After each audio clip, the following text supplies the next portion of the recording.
we should be at Gimel base. Yeah. Tamid. The appointed one said to them, "Go out and see if the time for slaughtering has arrived. If the time had arrived, the observer says dawn."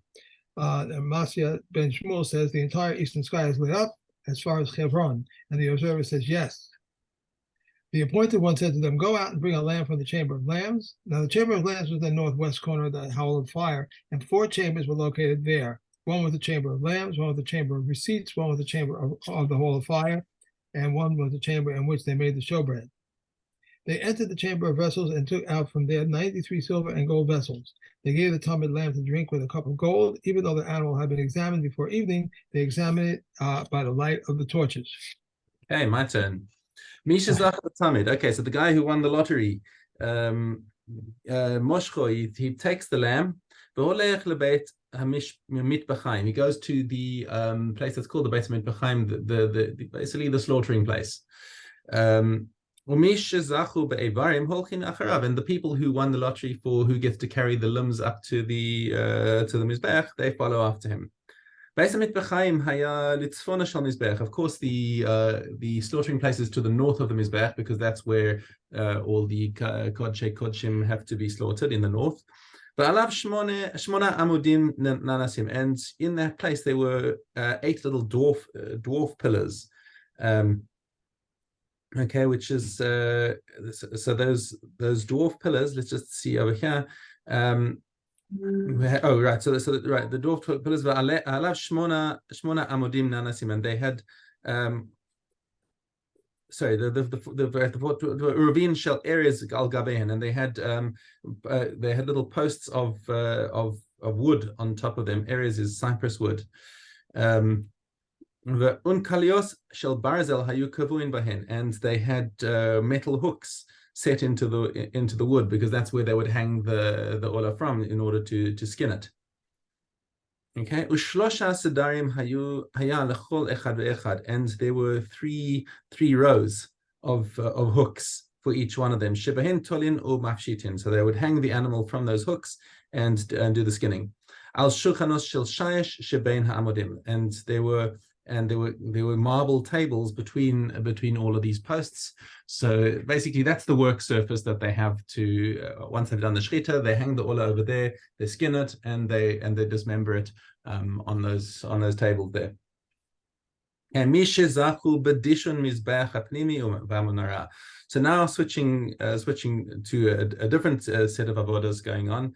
The Kohanim who won the right to clean the Mizbeach, the inner Mizbeach, that's the incense Mizbeach, and the menorah, Hayu Makdimin, so now they would come.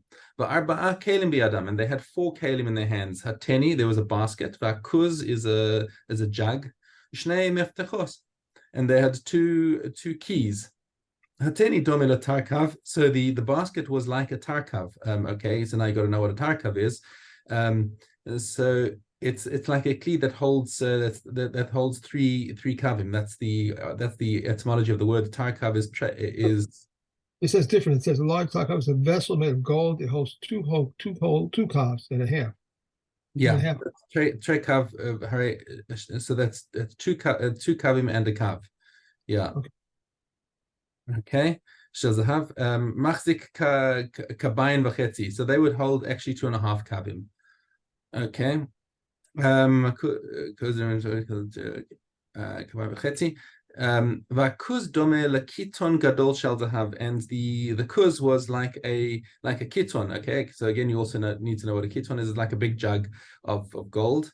So the two keys. Echad yored la'amas hashechi. One of them you have to stick in your hand through a hole and open from the inside.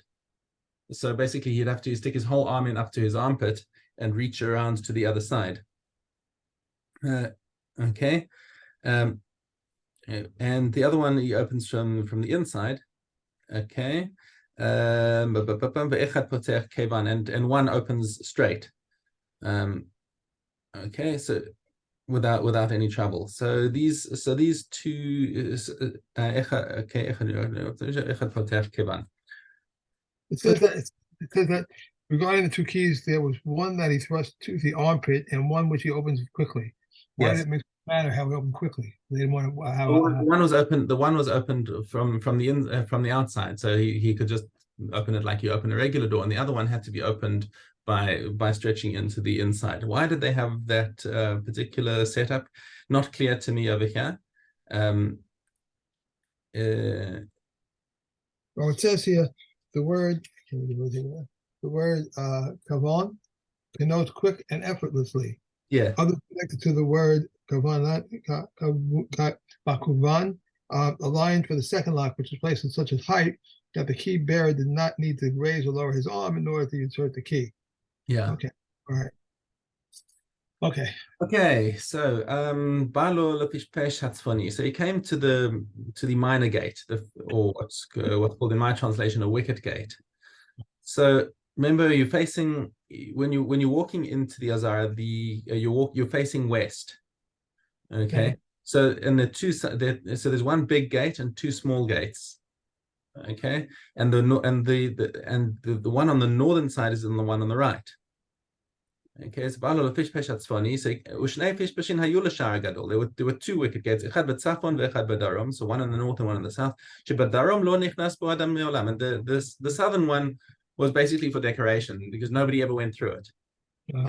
Why is that so?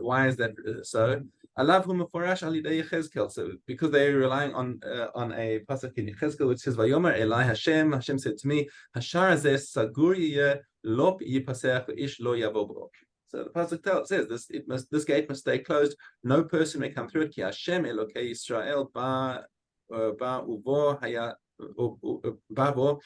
sagur, because this is a personal gate for whatever it means that Hashem is coming through it. But it's not a gate for people to go through. So that one stays closed permanently. Natal es hamafteach. So he takes the key upasach es hapishpesh, and he opens up the northern gate.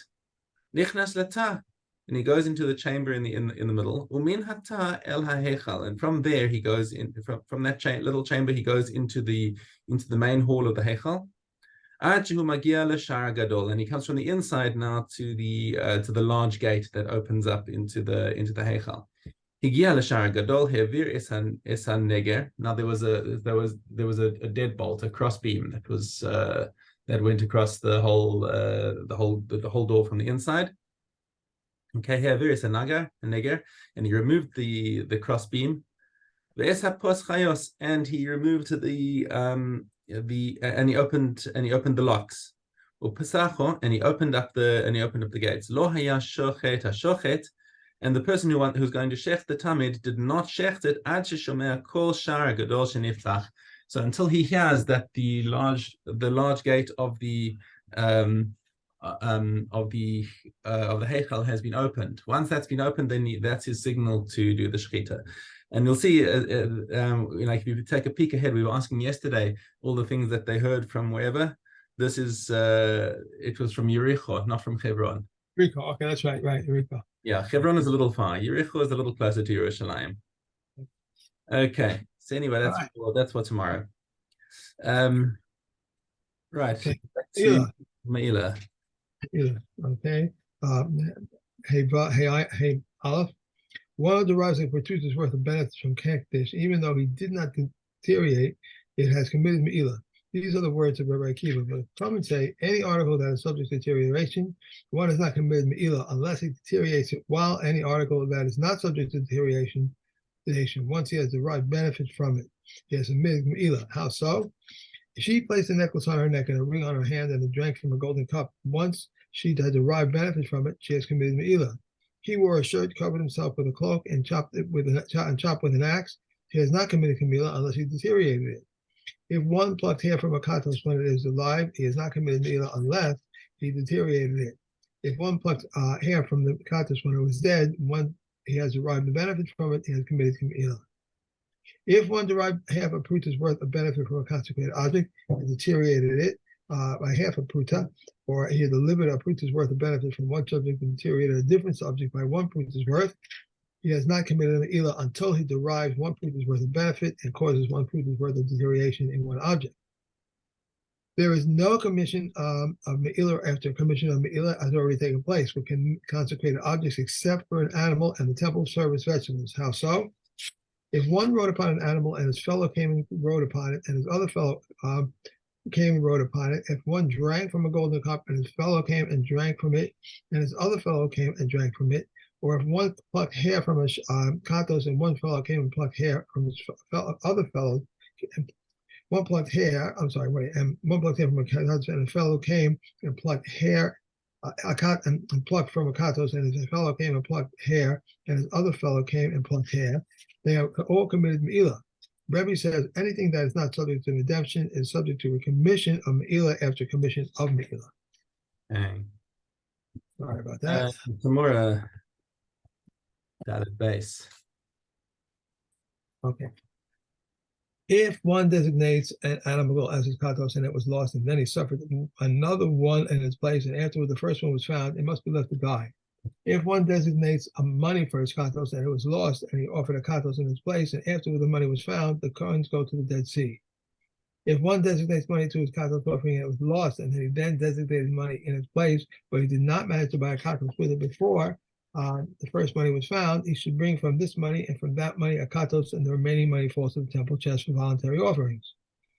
If one designates money for his katos offering and it was lost, and then designated a katos animal to its place, but he did not manage to offer it before the money was found, and the katos is not now blemished, the katos, blemished katos should be sold, and it should bring forth from this money and from that money a katos, and the remaining money falls to the temple chest for voluntary offerings. If one designates his katos animal and it was lost, and then he designated money in its place, but he did not manage to buy a katos with that money before his katos was found, and that katos is now blemished, the blemished katos should be sold, and he should bring from this money and from that money a katos, and the remaining money falls to the temple chest for denova. If one designates his katos animals and it was lost, and he designated another animal in its place, but he did not manage to offer it before the first katos was found, and both katos are now blemished, they should be both sold, and he should bring them from this money, from the money a katos, and the remaining money falls to the temple chest for voluntary offerings. If one designates his katos animal and it was lost, and then he designated another in its place, but he did not manage to offer it before the first katos was found, and both were unblemished, one of them should be offered as a katos, and the second one is left to die. These are the words of Rebbe. But then come and say a katos is not left to die unless it was found after the owners received the Tamid, and that katos money goes to the Dead Sea unless it was found after the owners received the Tamid. If one designates a katos and it is now blemished, it sells it and brings it with its proceeds another katos. But Elazar, the son of Reb Shimon, says if the second katos was offered before the first was slaughtered, the first katos was left to die, for its owner had already received the Tamid. Okay. And Menachos. Okay, Mr. Kitten, you'll come in a little while. Okay.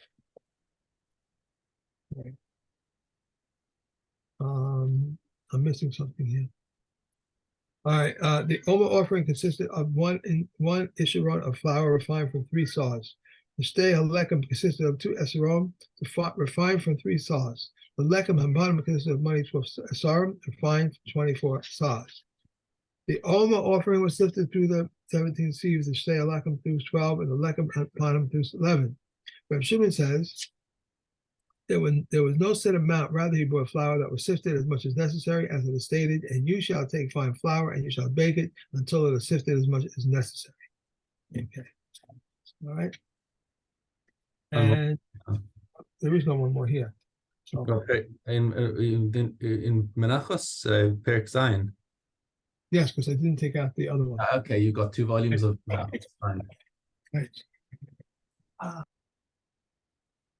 The total offering consists of 5 Yerushalayim sahs, which are 6 wilderness sahs. 2 ephahs, 1 ephah is 3 ephahs, or 20 isaron, 10 for 11 loaves, and 10 for matzah. 10 for the 11 loaves, 1 for isaron per loaf. 10 for the matzah, and the matzah consists of 3 varieties: kalos, rikikum, and berika. There are 3 1/3 isarons for each variety, 3 loaves per isaron. In the Yerushalayim measure, there are 30 kav, 15 for each 11 kav loaves, and 15 for the matzah. 15 for the 11 loaves, and 1.5 kavs per loaf. 15 for the matzah, and the matzah consists of 3 varieties: kalos, rekim, and berukim. Thus, there are 5 cups for each variety and 2 loaves per cup. Okay. Yeah, Bab Matzia. $1. Gold acquires silver, but silver does not acquire gold. Copper acquires silver, but silver does not acquire copper. Disqualified coins acquire current ones. The current ones do not acquire disqualified ones. Unstamped metal acquires coins, but coins do not acquire unstamped metal. Movables acquire coins, but coins do not acquire movables. This is the rule. All movables acquire each other. How? If he took produce from him but did not give him money, he cannot retract. If he gave him money but did not take the produce from him, he can retract. They said, however, he has attracted retribution from the people of the generation of the flood, and from the generation of the dispersion will exact retribution from one who does not abide by his spoken word. If Shimon says whoever has the money in his possession has the upper hand. The amount that constitutes fraud is found is 4 silver miles out of 24 silver miles, which are equivalent to a seller at 1/6 of the purchase. Until when can one revoke the sale? Until he is able to show the item to a merchant or to his relative. If Tarfon ruled in loan, the amount that consists of fraud is 8 silver miles out of seller. The third of the merchants and the merchants of the law rejoiced. He said to them, for a whole day one may rejoice the sale. They said to him, let Tarfon leave us alone in our place, and they went back to the words of the Chacham. Okay. I find that one of the funniest Mishnayos out. Right. Okay. Hey, Chet. Like its produce, one on weekends, so was produce on the Sabbath, except that the Kohen rinsed the temple courtyard without the consent of the sages. Rabbi Yehuda says he would fill a cup with mixed blood and throw it once upon the altar, but the Kohen did not agree with him. How did they suspend and flay them? Iron hooks were fixed to the walls and into the pillars on which they suspended and flayed the I just Pesach. done that today, huh? Isn't that Right. nice? Anyone for whom there was no room to suspend and flay these animals, there were thin, smooth staves there, and they were placed upon his shoulder and upon the shoulder of his fellow, and so hung and inflated.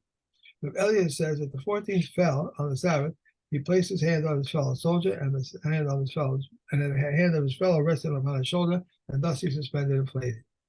He tore it open and removed the sacrificial parts, put them in a plate, and burned them upon the altar.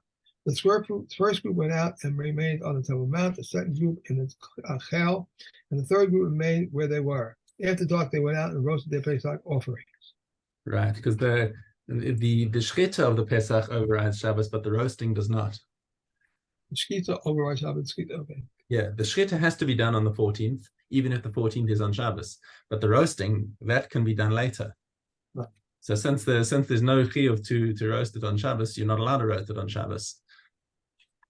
Right, so you just So they have to sit and wait on the Har Bayis for everyone to finish their doing for Shabbos to finish, and then they can go home and take their shechted animals. Hey, if a woman died and a rebus of blood flowed from her, and the blood conveys tumah as a blood stain, and it conveys tumah via roof, Rabbi Yehuda says it does not convey tumah as a blood stain because it became dislodged after she died. Rabbi Yehuda agrees in the view of a woman who was sitting in a birthing stool and died as a rebus of blood flowed from her, that it conveys tumah as a blood stain. Rabbi Yossi says, therefore, it does not convey tumah via a roof. At first, they said a woman who was observing her days in Tohar blood may pour water for the Pesach offering. It subsequently changed to say, with regard to the Doshim, she is like someone touched by one who rendered Tamid by a corpse, in accordance with the words of Reb Beis Hillel. But Beis Shammai says she is even like one who herself was rendered Tamid by a corpse. But they agree that she may eat Meiser Sheni, and that she may break off a portion of dough as challah and place it in proximity to the remainder of the dough and designate it as a challah, and that if some of her saliva or tahor blood fell on a loaf of truma, it is tahor. Beis Shammai says she requires immersion in a mikveh at the conclusion of her days of tahor blood, but Beis Hillel said she does not require immersion at the conclusion of the days of tahor blood. Okay. And we are done.